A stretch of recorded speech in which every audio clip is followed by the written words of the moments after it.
meninas, tudo bem? Então, hoje eu tô gravando esse vídeo aqui. É um vídeo muito importante pra mim. Na verdade, eu não imaginava em gravar esse vídeo, mas eu tô gravando, tá? Porque é uma coisa que aconteceu recentemente e eu quero muito contar pra vocês, tá? Então, é até difícil de falar um pouco, mas vamos lá, tá? Na verdade foi ontem, é, eu tô em propósito com Deus, então ontem eu orei muito pra Deus, pedindo pra que Deus mudasse algumas coisas e tudo mais na minha vida. E aí eu dormi bem cedo, eu acho. E eu tive um sonho e eu via também pessoas que podiam ajudar e não ajudavam. Eu via muitas pessoas fazendo várias coisas que elas gostavam de fazer, como por exemplo,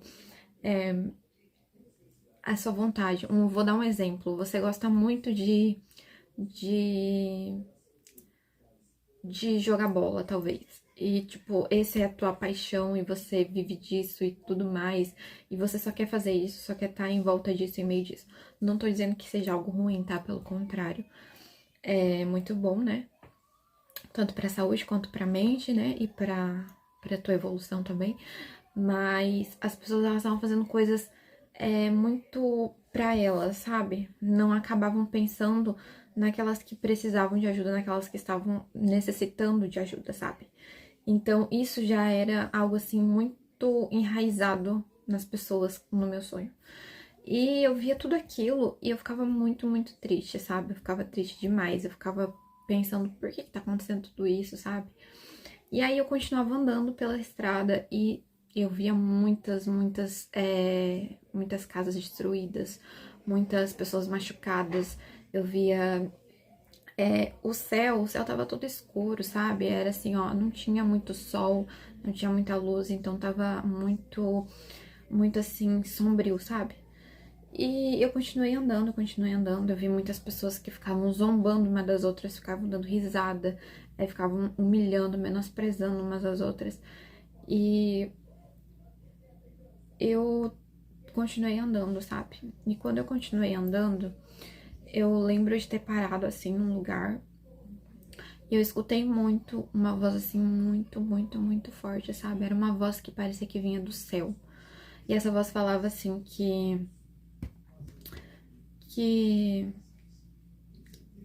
ele estaria enviando a segunda carta da Bíblia para nós e mostraria para as pessoas que Jesus Cristo é o nosso Salvador. E quando eu escutei aquela voz, eu comecei a chorar muito, porque eu não é que eu tive medo, mas é que era uma voz assim tão forte, sabe? Que eu sabia que aquela voz não era uma voz normal. Eu sabia que aquela voz era uma voz bem diferente, sabe? Era uma voz bem aguçada, assim. Era uma voz que podia fazer qualquer coisa. Aquela voz podia falar que ia acontecer tal coisa, que ia acontecer, sabe? E quando eu escutei aquela voz, eu chorava muito. Eu sabia no meu íntimo, bem lá na minha alma, eu sabia que era Deus, sabe? Eu sabia que era a voz de Deus, mas eu não tinha certeza, né? Mas a minha alma era como se a minha alma soubesse quem era, sabe? De quem era aquela voz. E foi, assim, algo muito marcante, assim, sabe? Uma coisa muito marcante, porque quando eu escutei aquela voz, era como se o meu chão tivesse caído, sabe? Era como se eu não me sentisse sozinha esse tempo todo, sabe? No sonho, era como se eu olhasse e falasse assim: Meu Deus, eu nunca tive sozinha. Eu nunca tava sozinha, mesmo nos momentos mais difíceis, eu nunca tava sozinha, porque Deus tava vendo tudo, sabe? Porque Deus tava o tempo todo vendo as coisas. E no meu sonho era como se eu chorasse e ao mesmo tempo eu estivesse muito feliz, porque era tudo isso que eu queria, sabe? Era tudo que eu mais desejava no meu coração. Então, eu fiquei muito curiosa, né? Porque eu sou curiosa às vezes. Então, eu fiquei muito curiosa. E eu fui pesquisar, né, na Bíblia o que significava a segunda parte, o que significava a segunda parte que eu escutei no meu sonho da Bíblia, né? Porque eu vou ser bem sincera, eu não li a Bíblia toda ainda, tá? Mas tem algumas coisas assim que me deixam bem curiosas. Então eu fui procurar, né? E quando eu fui procurar a segunda parte que Deus falava no sonho pra mim, era a seguinte: eu simplesmente fui lá no Google e pesquisei, tá? Eu não fazia nem ideia de como pesquisar, tá, gente? Então eu fui lá e pesquisei o que significava a segunda carta de Deus, né? O que significava isso? Porque eu não tava entendendo, né? Até porque o meu sonho podia ser qualquer coisa, podia ser, sei lá, alguma coisa da minha cabeça, né? Alguma coisa do meu inconsciente, ou do meu consciente, não sei. E enfim, eu fui pesquisar. E, gente, apareceu segundo Pedro 3 pra mim, onde Jesus fala o seguinte: Amados, esta é agora a segunda carta que lhe escrevo. Em ambas quero despertar com estas lembranças a sua mente sincera para que vocês se lembrem das palavras proferidas no passado pelos santos profetas e dos mandamentos do nosso Senhor e Salvador, que os apóstolos de vocês lhe ensinaram. Antes de tudo, saibam que nos últimos dias surgirão escarnecedores, zombando e seguindo suas próprias paixões. Eles dirão: o que houve com a promessa da sua vinda? Desde que os antepassados morreram, tudo continua como desde o princípio da criação. Mas eles deliberadamente esqueceram de que há muito tempo, pela palavra de Deus, existiam os céus e terra. Está formada de água e pela água. E pela água o mundo daquele tempo foi submerso e destruído. Pela mesma palavra, os céus e a terra que agora existem estão reservados para o fogo, guardados para o dia do juízo e para a destruição dos ímpios. Não se esqueçam disso, amados. Para o Senhor, um dia é como 1000 anos, e 1000 anos como um dia. O Senhor não demora em cumprir a sua promessa, como julgam alguns. Pelo contrário, ele é paciente com vocês, não querendo que ninguém pereça, mas que todos cheguem ao arrependimento. O dia do Senhor, porém, virá como um ladrão. Os céus desaparecerão com um grande estrondo, os elementos serão desfeitos pelo calor e a terra, e tudo que há nela será desnudado. Visto que tudo será assim desfeito, que tipo de pessoa é necessário que vocês sejam? Vivam de maneira santa e piedosa, esperando o dia de Deus e apressando a sua vinda. Naquele dia os céus serão desfeitos pelo fogo, os elementos se derreterão pelo calor. Todavia, de acordo com a sua promessa, esperamos novos céus e nova terra, onde habita a justiça. Portanto, amados, enquanto esperam estas coisas, empenhem-se para serem encontrados por ele em paz, imaculados e inculpáveis.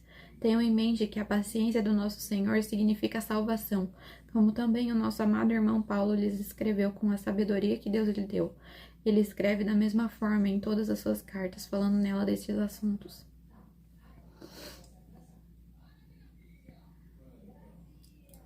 Suas cartas contêm algumas coisas difíceis de entender, as quais os ignorantes e instáveis torcem, como também o fazem com as demais escrituras para a própria destruição deles. Portanto, amados, sabendo disso, guardem-se para que não sejam levados pelo erro dos que não têm princípios morais, nem percam a sua firmeza e caiam. Cresçam, porém, na graça e no conhecimento do nosso Senhor e Salvador Jesus Cristo. A Ele seja a glória, agora e para sempre. Amém. Gente, lendo essa passagem aqui, eu pude ter certeza de que o meu sonho, ele não era simplesmente um sonho, sabe? Mas sim um aviso de Deus, sabe? Uma mensagem que Deus estava trazendo, porque no começo eu não estava acreditando que eu estava sonhando aquilo. No começo eu estava banalizando o meu sonho, eu estava deixando o meu sonho de lado. Mas quando a curiosidade despertou dentro de mim, eu falei: eu vou querer saber o que é isso. E eu achei essa passagem, eu fiquei a manhã toda chorando, eu fiquei a manhã inteira chorando, porque tudo que estava escrito aqui era o que eu estava vendo no meu sonho, sabe? E eu não entendia no começo, mas depois que eu li essa passagem, eu compreendi que era um aviso de Deus pra nós, sabe? Não só pra mim, mas pra você também. Porque se você acredita em Deus, se você acredita em Jesus, eu tenho certeza que você tem orado, que você tem se esforçado para fazer as coisas do jeito certo e sabe, para Deus tudo isso é muito importante. Muitas vezes parece que é difícil a gente chegar a algum lugar. Porque quanto mais a gente ora, parece que as coisas não acontecem, né? Eu sei, mas Jesus, ele nos lembra sobre a gente ser paciente com as coisas, sobre a gente ter paciência, né? Então, que possamos ser pacientes, sabe? Que possamos juntos, juntas, né? Sermos pacientes, por mais difícil que seja, né? Então, sabe? Independente de qualquer coisa, eu espero que você continue, sabe? É muito difícil falar isso pra você, talvez ouvir seja muito fácil, né? Escutar, mas praticar é uma coisa muito difícil, eu sei. Mas sabe, tente, sabe? Tente. Eu vou falar porque eu sempre fui muito difícil, assim, de lidar comigo mesma, sabe? Eu sempre começava e parava. Eu nunca fiz um propósito durante 7 anos que eu conheci Jesus. Eu conheço Jesus desde criança, né? Mas foram 7 anos que eu aceitei Jesus como Salvador da minha vida e descobri que ele era vivo, né? Porque ninguém me ensinou que Jesus estava vivo. Mas ele me encontrou. Enfim, foram 7 anos conhecendo Jesus, começando, tentando, caindo. E nesses 7 anos eu pude descobrir que tudo que ele quer é que a gente tente, né? Então, nesses 7 anos, eu nunca tinha feito um propósito de verdade com Deus. Eu tô fazendo um propósito de verdade agora. Eu comecei esse ano fazendo um propósito com Deus agora, sabe? Eu imagino que ele sabe o tempo certo para todas as coisas, então ele sabia que nesse tempo talvez eu conseguiria, sabe? Porque era muito difícil eu permanecer em algo, sabe? Era muito, muito difícil.